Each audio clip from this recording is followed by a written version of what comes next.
Good morning दोस्तों, आज है 27 अप्रैल 2025। चलिए कुछ ताज़ा खबरें देख लेते हैं।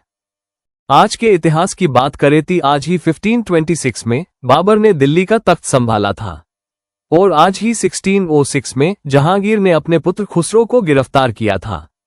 और आपको बता दें 1748 में मुगल बादशाह मोहम्मद शाह का निधन हुआ था। आगे देखिए, पाकिस्तानी प्रधानमंत्री जांच की बात कर रहे हैं और दूसरी ओर पाकिस्तान की फौज ने लगातार दूसरे दिन एलओसी पर गोलीबारी की। भारतीय फौज ने इसका जवाब दिया। नुकसान की खबर नहीं है। भारत सरकार ने सभी मीडिया हाउस के लिए एडवाइजरी जारी की है कि डिफेंस ऑपरेशन और फोर्स के मूवमेंट की कवरेज न करें। इस बीच जम्मू कश्मीर में अब तक 6 आतंकवादियों के घर गिराए जा चुके हैं। सेना ने त्राल, अनंतनाग, पुलवामा, कुलगाम और शोपियां में सर्च ऑपरेशन के दौरान यह एक्शन लिया।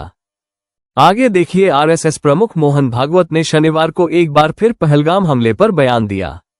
उन्होंने पाकिस्तान का नाम लिए बिना कहा, अहिंसा हमारा स्वभाव है, हमारा मूल्य है, लेकिन कुछ लोग नहीं बदलेंगे। चाहे कुछ भी कर लो, वे दुनिया को परेशान करते रहेंगे, तो उनका क्या करें। आगे देखिए, ईसाई कैथोलिक धर्मगुरु पोप फ्रांसिस का शव रोम के सांता मारिया मैग्योरे बेसिलिका में दफना दिया गया है। शव को दफनाने से पहले यहां एक छोटी प्रार्थना रखी गई। पोप को दफनाने की प्रक्रिया का लाइव टेलीकास्ट नहीं हुआ।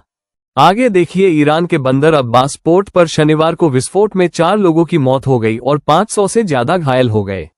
मीडिया रिपोर्ट्स के मुताबिक शुरुआती जांच में पता चला है कि घटनास्थल पर ज्वलनशील पदार्थों के स्टोरेज में लापरवाही से यह हादसा हुआ। आगे देखिए, कैलाश मानसरोवर यात्रा 30 जून से 25 अगस्त के बीच होगी। विदेश मंत्रालय ने शनिवार को आवेदन प्रक्रिया के लिए वेबसाइट खोल दी है। इस साल उत्तराखंड और सिक्किम के रास्ते यात्रियों का 15 जत्था कैलाश मानसरोवर जाएगा। 5 जत्थे में 50-50 यात्री उत्तराखंड से लिपुलेख दर्रे को पार करते हुए मानसरोवर जाएंगे। वहीं 10 जत्थे में 50-50 यात्रियों का ग्रुप सिक्किम से नाथुला होते हुए यात्रा करेगा। आगे देखिए, रिलायंस इंडस्ट्रीज लिमिटेड ने शनिवार को मुकेश अंबानी के छोटे बेटे अनंत अंबानी को कंपनी का एग्जीक्यूटिव डायरेक्टर नियुक्त किया। अनंत 1 मई से 5 साल के लिए इस पद पर रहेंगे। 2023 से वे कंपनी में नॉन एग्जीक्यूटिव डायरेक्टर है। रिलायंस ने एक्सचेंज फाइलिंग में इसकी जानकारी दी है। आगे देखिए, पहलगाम आतंकी हमले के बाद भारत ने पाकिस्तान के साथ सिंधु जल संधि को स्थगित कर दिया है। इस बीच भारत की ओर से शनिवार 26 अप्रैल 2025 को पाकिस्तान के मुजफ्फराबाद के हट्टिनबाला इलाके में झेलम नदी में पानी छोड़ दिया गया। इसकी वजह से मुजफ्फराबाद प्रशासन ने वाटर इमरजेंसी का ऐलान कर दिया है। दरअसल झेलम नदी में पानी छोड़ जाने की वजह से मुजफ्फराबाद में अचानक भयंकर बाढ़ आ गई। आगे देखिए, पहलगाम हमले के बाद से भारत और पाकिस्तान के बीच एक बार फिर से टेंशन बढ़ गई है। भारत ने पाकिस्तानी नागरिकों को देश छोड़ने का अल्टीमेटम दिया है। इसी बीच पाकिस्तान के पूर्व सूचना एवं प्रसारण मंत्री फवाद चौधरी ने सिंगर अदनान सामी की नागरिकता पर सवाल उठाया है। आगे देखिए, जम्मू कश्मीर के पहलगाम में हुए आतंकी हमले के बाद से ही पाकिस्तानी कलाकारों का विरोध तेज हो गया है। Federation of western India cine employees FWIC ने पाकिस्तानी कलाकारों के भारत में काम करने पर पूरी तरह से प्रतिबंध लगाने की मांग की है। उन्होंने कहा कि अगर कोई भारतीय नागरिक उनके साथ काम करता है तो उस पर देशद्रोह का केस दर्ज किया जाएगा। दरअसल फवाद खान की बॉलीवुड कमबैक फिल्म अबीर गुलाल की रिलीज को रोक दिया गया है। आगे देखिए, जम्मू कश्मीर के पहलगाम में हुए आतंकी हमले के बाद हर 10 में से 6 परिवार इस साल अपनी कश्मीर ट्रिप कैंसिल कर रहे हैं। वहीं 21% लोगों का कहना है कि वो आने वाले 3 सालों में भी कश्मीर की यात्रा नहीं करेंगे। कम्युनिटी प्लेटफॉर्म लोकल सर्कल्स ने देश के 361 जिलों के 21,000 लोगों से सर्वे करके ये डेटा जारी किया है। आगे देखिए, सरकार ने शनिवार को मीडिया आउटलेट से सेना के ऑपरेशंस और सुरक्षा बलों की आवाजाही का लाइव टेलीकास्ट न करने का निर्देश दिया है। सूचना एवं प्रसारण मंत्रालय ने कहा कि ऐसी रिपोर्टिंग से अनजाने में दुश्मनों को मदद मिल सकती है। ये सलाह जम्मू कश्मीर के पहलगाम में हुए आतंकवादी हमले के बाद रक्षा मामलों पर रिपोर्टिंग के मद्देनजर जारी की गई है, जिसमें 26 लोग मारे गए थे। सरकार ने कहा, अगर कोई channel cable TV network amendment act 2021 के नियमों का उल्लंघन करता है तो उस पर कार्रवाई की जाएगी।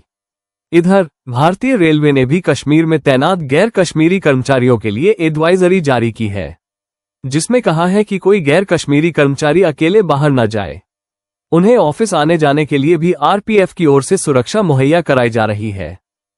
आगे देखिए, यूपी के डीजीपी प्रशांत कुमार ने कहा है कि पहलगाम हमले के कारण भारत का वीजा लेकर आए सभी पाकिस्तानियों को वापस भेजने की प्रक्रिया लगभग पूरी हो गई है। डीजीपी प्रशांत कुमार ने बताया कि निर्वासित किए जाने लायक सभी पाकिस्तानियों को वापस भेज दिया गया है।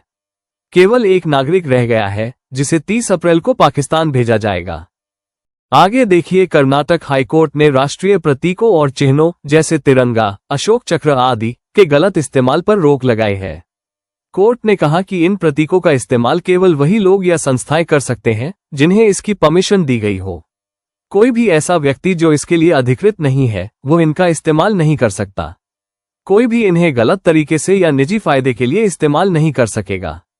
चीफ जस्टिस एनवी अंजारिया और जस्टिस एमआई अरुण की बेंच ने इस बात पर जोर दिया कि राष्ट्रीय प्रतीक और राष्ट्रीय चिन्ह देश के गौरव, सम्मान और संप्रभुता का प्रतीक है। आगे देखिए, पंजाब के फिरोजपुर में भारत पाकिस्तान बॉर्डर से पकड़ा गया बीएसएफ का जवान 72 घंटे बाद भी पाकिस्तानी रेंजर्स के कब्जे में है। 3 फ्लैग मीटिंग के बाद भी उनकी रिहाई नहीं हुई। पाकिस्तानी अधिकारियों ने जवान को छोड़ने से इनकार कर दिया है। उन्होंने कहा कि जब तक हाईकमान से आदेश नहीं मिलता तब तक वे जवान को रिहा नहीं करेंगे। आगे देखिए, यूपी के सहारनपुर के देवबंद में शनिवार सुबह एक पटाखा फैक्ट्री में विस्फोट हो गया। हादसे में 3 लोगों की मौत हो गई है। विस्फोट इतना जोरदार था कि पूरी बिल्डिंग ढह गई। शवों के चीथड़े 100 से 150 मीटर दूर तक जा गिरे।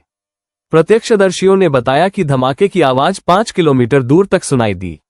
विस्फोट के समय ऐसा लगा जैसे भूकंप आ गया हो। हादसे की सूचना मिलते ही कई थानों की फोर्स मौके पर पहुंच गई। इलाके को सील कर दिया गया है। रेस्क्यू ऑपरेशन में 3 लेबर की बॉडी के टुकड़ों को निकाला जा सका। बॉडी के टुकड़ों को फोरेंसिक टीम ने पेड़ों तक से इकट्ठा किया। हादसे से गुस्साए परिजनों ने हाईवे जाम कर दिया, सड़क पर बैठकर प्रदर्शन किया। उनका आरोप है कि अवैध फैक्ट्री चलाई जा रही थी। छानबीन में सामने आया कि फैक्ट्री का लाइसेंस था। पुलिस ने फैक्ट्री चला रहे 3 पार्टनर को अरेस्ट किया है। उनके खिलाफ फ लिखी गई है। फैक्ट्री निहालखेड़ी गांव में है। ये जिला मुख्यालय से 50 किलोमीटर और देवबंद तहसील से करीब 8 किलोमीटर दूर है। आगे देखिए, एलॉन मस्क की कंपनी टेस्ला का साइबर ट्रक्स गुजरात के सूरत शहर पहुंच गया है। इसका ऑर्डर सूरत के जाने माने कारोबारी लवजी बादशाह ने दिया है। ये पहला साइबर ट्रक है जो भारत पहुंचा है। डायमंडी बिजनेसमैन और कारों के शौकीन लवजी इस पर अपने घर का नाम गोपिन भी लिखवा चुके हैं। आगे देखिए, पश्चिम बंगाल की मुख्यमंत्री ममता बनर्जी ने शनिवार को टीचर भर्ती घोटाले में नौकरी गंवाने वाले ग्रुप सी और ड के नॉन टीचिंग स्टाफ को वित्तीय सहायता देने की घोषणा की। साथ ही आश्वासन दिया कि सरकार उनके लिए रिव्यू पिटीशन दायर करेगी। इनकी नियुक्तियां सुप्रीम कोर्ट ने रद्द कर दी थी।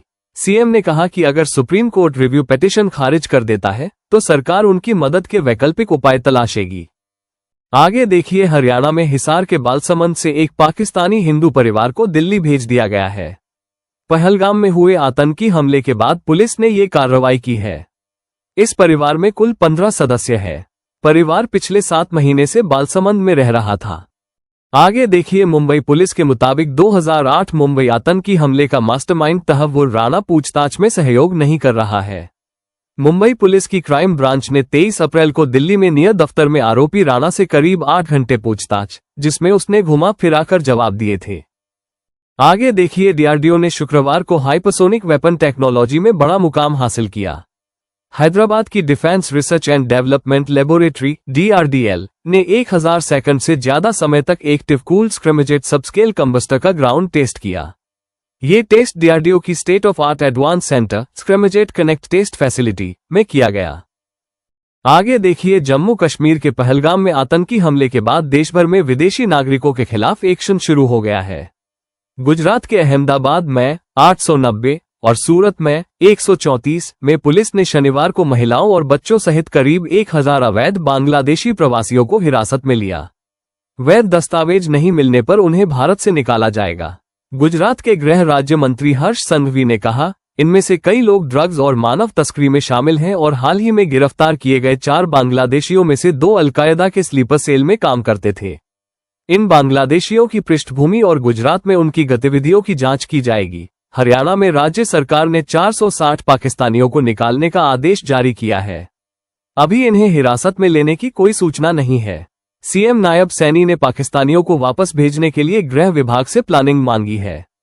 पंजाब के अटारी बॉर्डर पर पाकिस्तानी नागरिकों के भारत से जाने का सिलसिला जारी है। 22 अप्रैल को पहलगाम आतंकी हमले के बाद केंद्र सरकार ने सभी पाकिस्तानी नागरिकों को 1 मई 2025 तक भारत छोड़ने के लिए कहा है।